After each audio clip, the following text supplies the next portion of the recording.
Do you still think you can live in this village? You know I'm not against Anand now. But there is no respect for us here. I've completely lost hope. That's why we are leaving.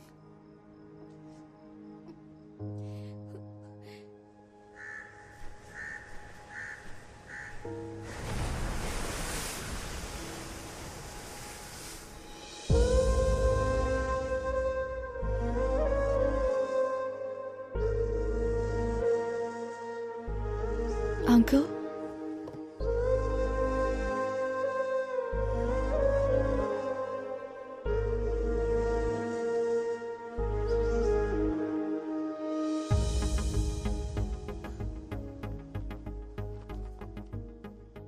ఒక 2 minutes మీతో మాట్లాడాలి uncle. మీరు మమ్మల్ని hate చేయడంలో ఒక న్యాయం ఉంది uncle. మేము ఇండియన్స్ మీద అంత వైలెన్స్ చేశాం, స్లేవ్స్ లా ట్రీట్ చేశాం. ఎన్నేళ్లు గడిచినా ఆ హేట్రెడ్ మాత్రం అలాగే ఉంది అంకుల్. మై గ్రాండ్ మా టోల్డ్ ఇండియా అందరినీ హక్ చేసుకుంటుందని, లైఫ్ ఇస్తుంది అని. కానీ నాకు అదృష్టం లేదు అంకుల్.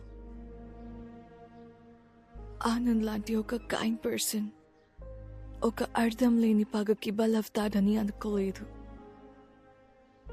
ఆనంద్ నా లైఫ్లో ఎప్పుడు తోడుగా ఉంటాడని అనుకున్నాను, కానీ జ్ఞాపకంగా మిగులుతాడని అనుకోలేదు. These are all original land documents, uncle. And one more thing, uncle. ఇంతవరకు మా వల్ల మీకు జరిగిన అన్ని అన్యాయాలకి ఓల్డ్ బ్రిటిష్ పీపుల్ తరపున, మీరు పడ్డ కష్టాలకి అందరి తరపున సారీ అంకుల్.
ఇప్పుడు నేను దేవరకోట పొలిమేర నుంచి లైవ్ రిపోర్ట్ చేస్తున్నాను.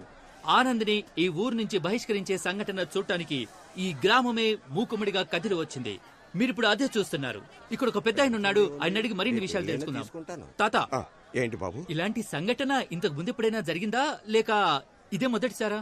ఇలాంటి సంఘటనలు ఇంతకు ముందు చాలా జరిగాయి, కానీ ఇదే మొదటిసారి. చూశారుగా జనం ఎంత ఆతృతగా ఎదురు చూస్తున్నారు. అయితే ఆనంద్ వచ్చేసినట్టున్నాడు. అతను వచ్చిన తర్వాత ఇక్కడ ఏం జరగబోతుందనేది ప్రత్యక్షంగా చూడండి. ఇదిగో ఆనంద్ వచ్చేసారు. ఆయన వెనకాల ఊరి జనం కూడా తరలి వస్తున్నారు. ఎంఆర్ఓ గారు వచ్చారు, ఇన్స్పెక్టర్ గారు కూడా ఉన్నారు. ఇప్పుడు ఆనంద్ ఊరి సరిహద్దు దాటబోతున్నారు. మీరు చూస్తున్నారు, ఇదే ఆ సరిహద్దు రేఖ. ఆనంద్ దాటేస్తున్నారు. ఆనంద్ ఆయన ఆగిపోయారు, రేఖ దాటలేదు. ఇటు ఊరి జనం కూడా చాలా చిరాగ్గా ఉన్నారు. చూడండి, వీడు మళ్ళీ ఏదో మొదలెట్టాడు. ఉందని బయటకు పోమని చెప్పండి సార్. ఆ దేశద్రోహికి ఈ ఊళ్ళో చోట్లేదు సార్. నీ వల్ల ఊరు పరువైపోయింది. పోరా బయటికి. ఆపండ్రా. నేనెందుకు బయటకు వెళ్ళాలరా? నేనేం తప్పు చేశాను? నేను వెళ్ళనురా. ఏం పీక్తారా? ఏంటా లండన్ ప్రిన్స్ కోపంగా చూస్తున్నావు? ఇండియాకి సంబంధించిన ఒక్క విషయమైనా ఫాలో అయ్యావు నువ్వు? అయ్యాన్రా, మీ అందరికంటే 100% ఎక్కువగా ఫాలో అయ్యాన్రా.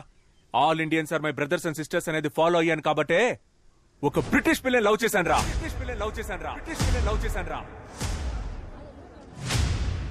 జామకాయలు 10 రూపాయలకి 4, 5 రూపాయలకి 2 తీసుకోండయ్యా. మామ నేను ఇప్పుడే స్టార్ట్ చేశాను మామ, ప్లీజ్ కొంచెం పక్కకి వెళ్తావా? జామకాయలు 4, 20 రూపాయలకి 8. ఏయ్, ఏం మాట్లాడతావురా? దేశభక్తి అంటే ఏంటో తెలుసా నీకు? అసలు దేశం కోసం ఏం చేసావు నువ్వు? మేమేం చేసామో తెలుసా? రంగు ముగ్గుల కాంపిటీషన్ లో ఇండియా మ్యాప్ నా కూతురుతో వేయించి దేశభక్తి నూరు పోసాను. అదిరా దేశభక్తి అంటే. జవాన్ సినిమా చూసి బయటికి వచ్చి ఇండియా ఇండియా అని గుండెలు పగిలేలా అరిచారా నేను, తెలుసా నీకు? రే రే రే, నువ్వే కదరా మీ నాన్న మిలిటరీలో చేరమంటే గోడ ఎక్కి దూకి పారిపోయింది? ఈ విషయం ఊరంతా తెలిసిపోయిందా? ఇదేనేంట్రా మీ దేశభక్తి? ఇండియాకి పాకిస్తాన్ కి వార్ జరిగితే కనీసం 100 మందన్నా చావాలని మీరు అనుకుంటారు, కానీ 2 దేశాల్లో ఒక్కరు కూడా చావకూడదని నేను అనుకుంటాను. ఏంటి మెసేజ్ ఇస్తున్నావా? రేపు చైనా వాడు వార్ చేస్తే సైలెంట్ గా ఉండాలా? ఈ మెసేజ్ మీకు మాత్రమే కాదురా, చైనాకి, పాకిస్తాన్ కి, పాన్ వరల్డ్ కి రా. ఈ నీళ్ళు తాగుతున్నాడేటి? తాగాడుగా, ఇంకా వాగుతాడు. అయ్య బాబోయ్, ఇంకా మాట్లాడతాడా? జెసికా వాళ్ళ బామ్మ వార్ వల్లేరా దేశాలు తిరిగి ఎక్కడికి వెళ్లాలో తెలియక ఇండియాకి వచ్చింది. వార్ ఎంత భయంకరమైందో తెలుసారా? రష్యాకి ఉక్రెయిన్ కి వార్ వచ్చినందుకే ఇక్కడ పెట్రోల్ నుంచి కాయగూరల రేట్ వరకు అన్ని పెరిగాయని తెలుసారా? 1 కిలో బాటిల్ గార్డ్ ఎంతో తెలుసారా మీకు? రే, మీకు అసలు బాటిల్ గార్డ్ అంటే తెలుసారా? బాటిల్ గార్డ్ అంటే సొరకాయ. సొరకాయ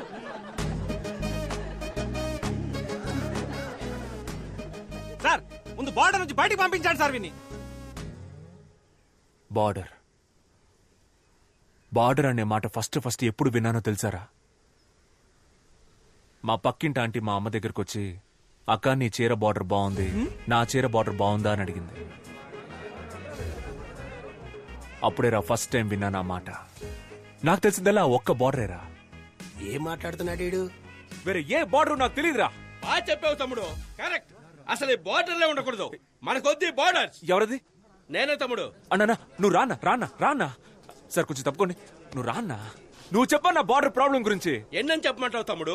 1, 2 మనశాంతిగా బార్డర్ క్రాస్ చేయలేకపోతున్నాం. ఒక ఫుల్ బాటిల్ తెచ్చుకోలేకపోతున్నాం. తరిమి పట్టుకుంటున్నారు. అదిగో ఆయన పట్టుకుంటున్నాడు, ఇదిగో ఈయన పట్టుకుంటున్నాడు. రే ఆగు, నువ్వు ఏ బార్డర్ గురించి చెప్తున్నావు? యానం బార్డర్ గురించి తమ్ముడు. ముందు పోరా ఇక్కడి నుంచి. మీకు ఒకే ఒకటి చెప్తున్నాను రా. ఒకటి చెప్తాను చెప్తూనే ఉన్నా. అవును తమ్ముడు, బాగా లేట్ అయింది. మీ నాన్నగారు కూడా వచ్చారు. బాయ్ చెప్పి వెళ్ళిపో. నాన్న, నన్ను మీరు కూడా అర్థం చేసుకోలేదా నాన్న? Emotional drama. 10th standard school competition లో ఫస్ట్ ప్రైజ్ విన్ అయినప్పుడు అక్కడున్న వాళ్ళంతా ఎవర్రా మీ నాన్న అని అడిగితే నేను మీ పేరే చెప్పాను కదా నాన్న.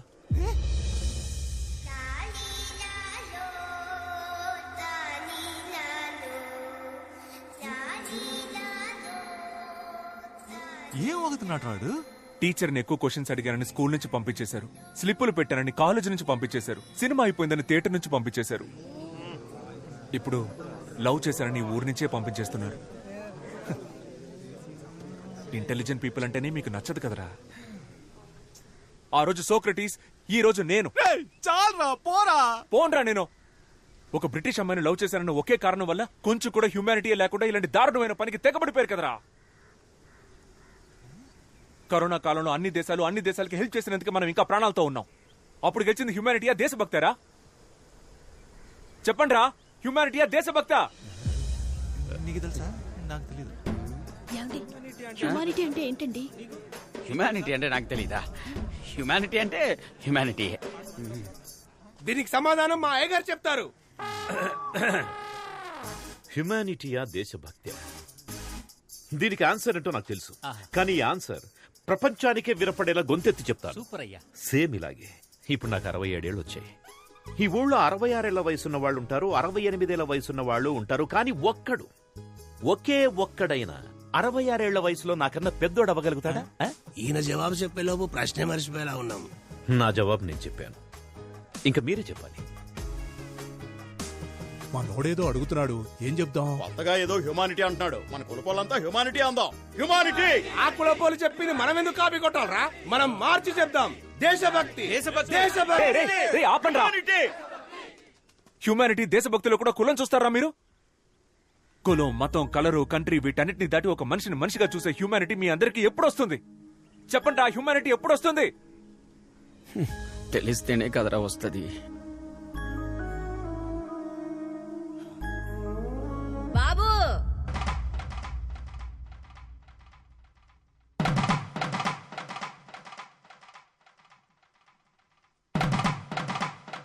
బాబు చిన్న వయసులో E=MC² అర్థం తెలియకనే జామకాయలు అమ్ముకుంటున్నా. అలాంటి నాకే హ్యుమానిటీ అంటే ఏంటో అర్థమయ్యేలా చెప్పావయ్యా. నువ్వు చల్లగా ఉండాలి బాబు, చల్లగా ఉండాలి నాయన.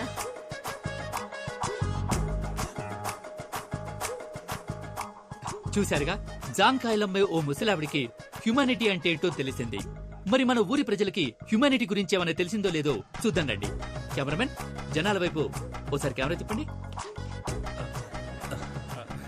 తమ్ముడు ఇట్రా. సార్ వస్తున్నా. రారా. చెప్పండి సార్. నేను ఫస్ట్ నుంచి హ్యుమానిటీయే. నేను హ్యుమానిటీలోనే పెరిగాను, దాని తర్వాత హ్యుమానిటీలోనే పుట్టాను. నేను హ్యుమానిటీయే, ఎప్పుడు హ్యుమానిటీయే, పైగా మేము అందరం కూడా హ్యుమానిటీయే.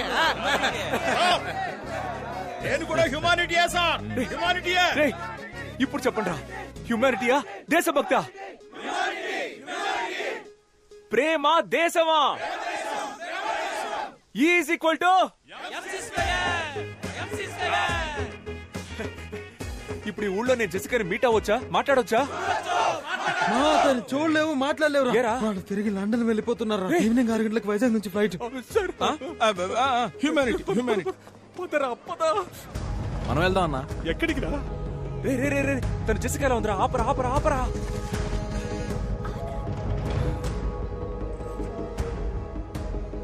మావయ్య, మీరు వెళ్ళలేదా? నువ్వెవరు?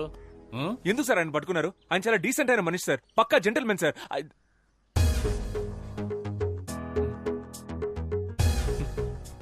ఆయన వదలరా సార్? వదలనే వదలం. మీరు సూపర్ సార్. మావయ్య సూపర్ మావయ్య. మామా నువ్వు బంగారం. నువ్వు నాతో మాట్లాడద్దు సార్, మాట్లాడొద్దని చెప్పండి సార్. మాట్లాడకమ్మా. ఆనంద్, మాట్లాడుకో. నీకోసం నేను 3rd World War ఫేస్ చేస్తుంటే నువ్వు నన్ను వదిలేసి వెళ్ళిపోతున్నావు. ఆనంద్, ప్రేమ దేశం అంటే ఏంటో తెలుసా నీకు? అట్లీస్ట్ ప్రేమికుల రోజైనా తెలుసా నీకు? ప్రేమ అనేది తమ్ముడు ఇక్కడ కూడా స్పీచ్ ఇస్తున్నావా?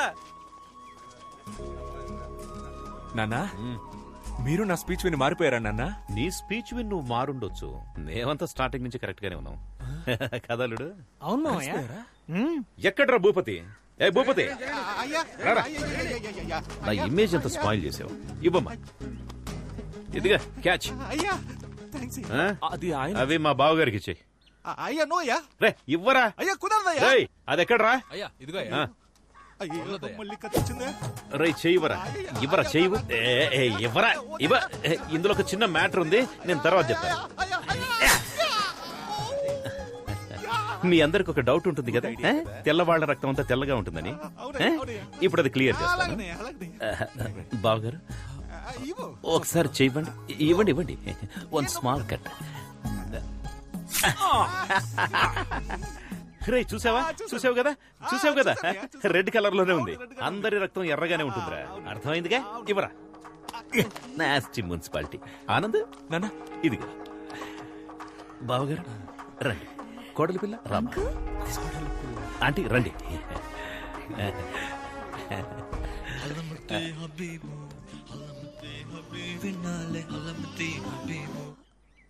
హలమతి హబీబా అంటే? నాకు నిజంగా దాని అర్థం తెలియదమ్మా.